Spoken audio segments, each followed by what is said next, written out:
Sweetie and I were married in the flower of our youth.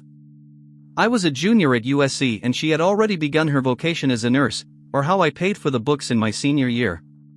1 year after we were married, our daughter was born and I carried her to school with me. I went to work the week after I graduated and Sweetie was already working. We did that for 40 years and we built something. We had accumulated and we had saved. We had raised and we had educated, and now suddenly we were headed down the road with no destination and no mandate to have one. We started saying things like, "We can be homeless anywhere," within the first hour of an aimless drive.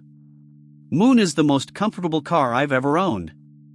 I told her how tall and heavy I was and she adjusted my seats for perfect ergonomics.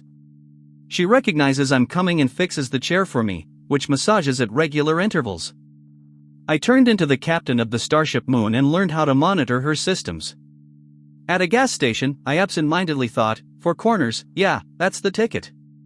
That will be fun, and opened what I thought was Bing and asked it about directions to the 4 corners from where I was. It kicked out a full itinerary, complete with how to park and a seamless transition to Moon's navigation. So we went. We arrived, and it was mostly empty. All the displays, every amenity of the site, was ours to enjoy. We then ran around it and did so. On the way back to the car, a wind hit my back. It was the wind of a feeling best described by getting to go on senior ditch day when your parents say you can go. We stood at the corners of 4 states and picked the one we thought would be the most interesting we'd never gone to, and picked Colorado. When I got back to the car, I opened the window and asked it for a cool resort town in driving distance. It said Telluride, but there's this town not too far named Ouray. It was about 3 p.m., and I put Ouray in the navigation, put Moon on the highway, and said, "Mr. Sulu, all ahead warp 3. As we left the desert and began to ascend the mountains, I noticed, unusual for me, things heading up the hill.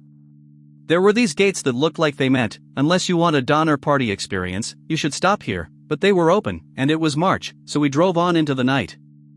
After a while, Moon started relaying messages to me about how the roads were icy and she was adjusting her footing. Night fell, and the 2 bad kids ditching school pushed up the mountain when something odd happened on Moon's navigation display. The road before me looked like someone had thrown a plate of spaghetti instead of roads, and at the same time, it began to snow. The automation that had kept Moon bisecting the lane perfectly between the lines checked out and said, "You're on your own, bruh." Within 5 miles per hour was my speed limit, and I couldn't even see what was on the other sides of the roads, but I did see there were no guardrails. I went to the center line as if it were life itself.